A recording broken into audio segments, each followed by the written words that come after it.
नमस्कार दोस्तों, मेरा नाम है विमल सिंह बालाजी स्टडी अड्डा में आप सभी का स्वागत है। 11 तारीख को आपका जो क्लैरिफिकेशन याचिका थी उसका लेकर के वीडियो मैंने आपको माननीय सुप्रीम कोर्ट के सारे दिखा दिए थे। कोर्ट ऑर्डर आना रह गया था बाकी, तो फाइनली कोर्ट ऑर्डर आपका आ चुका है। कल ही शाम को वही रात के समय में ये जो है आपकी ऑफिशियल वेबसाइट पर आ गया था। यदि किसी को देखना है तो देख लीजिएगा। क्या बात की गई है उसकी बात इस वीडियो में करेंगे। तो ये माननीय सुप्रीम कोर्ट ऑफ इंडिया में यहाँ पर देखेंगे मिसलेनियस एप्लीकेशन थी अर्नब घोष वाली। और यहाँ पर तारीख भी देख पाएंगे 11/1/2024 को क्लैरिफिकेशन याचिका की सुनवाई को लेकर के यहाँ पर बात की गई थी।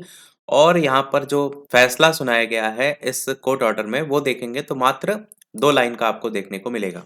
यहाँ पर लिखा है upon hearing the counsel the court made the following order. क्या ऑर्डर है?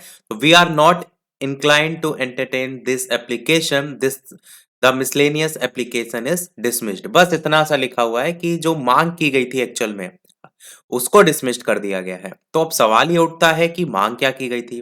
अच्छा, एक चीज मैं आपको और भी दिखा देता हूँ। इसका ही अगर आप देखेंगे Arnab Ghosh versus union of India का केस स्टेटस, तो वहां पर भी आपको डिस्पोज देखने को मिलेगा कि वो तो डिसमिस्ड कर दिया गया, मैंने दिखा दिया।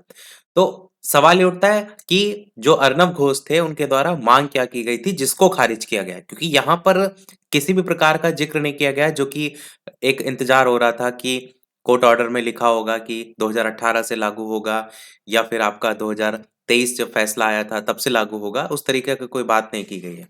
तो मैं आपको ले चलता हूँ अर्नब घोष जी ने जो डिमांड की थी उसको लेकर के। अगर आप समझेंगे तो आप फिर इस कोर्ट ऑर्डर को भी समझ जाएंगे। तो ये है उनकी डिमांड अर्नब घोष जी की। इनके द्वारा ये कहा गया था कि 11 अगस्त 2023 को जो माननीय सुप्रीम कोर्ट का फैसला आया था बीएड को प्राथमिक से बाहर करने के संदर्भ में, तो इससे पहले इन्होंने कहा कि अगर कोई शुरू हुई कोई भर्ती प्रक्रिया है वो बाधित ना की जाए। मतलब अगर उसमें बीएड चयनित है तो उनको बीएड को वहां से बाहर ना निकाला जाए।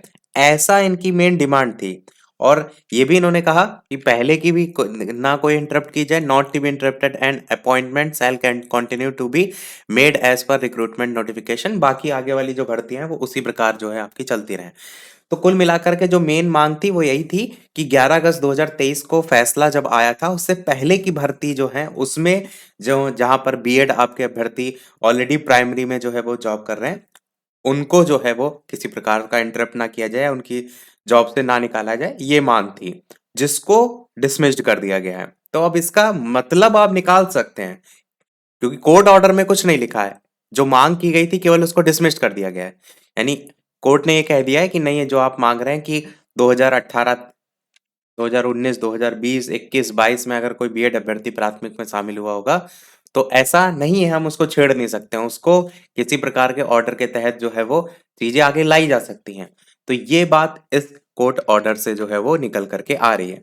अब बात ये उठती है, आपके दिमाग में एक प्रश्न ये भी आएगा, तो क्या जो अभ्यर्थी पहले से नौकरी कर रहे हैं उनका क्या होगा? तो वो सारी चीजें इसमें कोई भी बात लेकर के क्लियर नहीं किया गया है।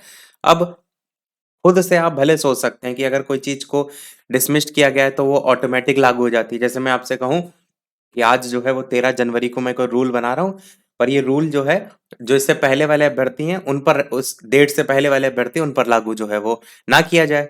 तो जो सामने वाला हो कहे नहीं ऐसा नहीं है, उस पर जो लागू ना करने को लेकर के आप बात कर रहे हैं उस बात को हम नहीं मानते। अब नहीं मानने का सीधा सा मतलब है कि उन पर भी लागू होता है। वही चीज यहाँ पर भी नजर आ रही है कि भैया अर्नब घोष ने क्या कहा कि 11 अगस्त 2023 को जो फैसला आया था उससे पहले वाली भर्तियों में जो बीएड अभ्यर्थी चयनित है उनको ना छेड़ा जाए। पर उन्होंने कहा नहीं, उसको डिसमिस्ड कर दिया गया। तो इसका मतलब निकाला जाए तो फिर उस हिसाब से ही मतलब निकलता है कि ऐसा नहीं है, उन पर भी किसी न प्रकार का एक्शन लिया जा सकता है। पर लिया जा सकता है ये हम अपने आप से मतलब निकाल लें, इसमें ऐसा कुछ नहीं लिखा है। ये चीज मैंने आपको केवल समझाने के लिए बताई। अब अगर वैसे बात करते हैं तो ये भी एक संभावना हो सकती है कि जो कुछ भर्तियां हैं जो कि ऑनगोइंग हैं यानी कि चल रही हैं पहले से, उन पर अलग तरीके से फैसला लिया जाए, या जो कंप्लीट हो चुकी हैं उन पर फैसला अलग तरीके से लिया जाए। ये सारी स्थितियां बन सकती हैं। और एक मैं आपको और बात बता दूं कि एक और केस जो है वो बीएड अभ्यर्थियों की तरफ से जो है वो दाखिल हो गया है, जिसको लेकर के कोई डेट वगैरह मिलती है तो हम आपको जो है वो उसकी सूचना देंगे। और वो जो एप्लीकेशन दायर की गई है वो बीएड छात्र वेलफेयर एसोसिएशन की तरफ से है, यूनियन ऑफ इंडिया के खिलाफ जो है, वर्सेस यूनियन ऑफ इंडिया लिखा रहता है, उसको लेकर के। तो यही था हमारे इस ओवरऑल अपडेट में। कोई प्रश्न हो कमेंट में पूछ सकते हैं। वीडियो लाइक, शेयर, सब्सक्राइब अवश्य कीजिएगा। मिलते हैं अगले अपडेट में, तब तक के लिए सभी को नमस्कार, जय हिंद।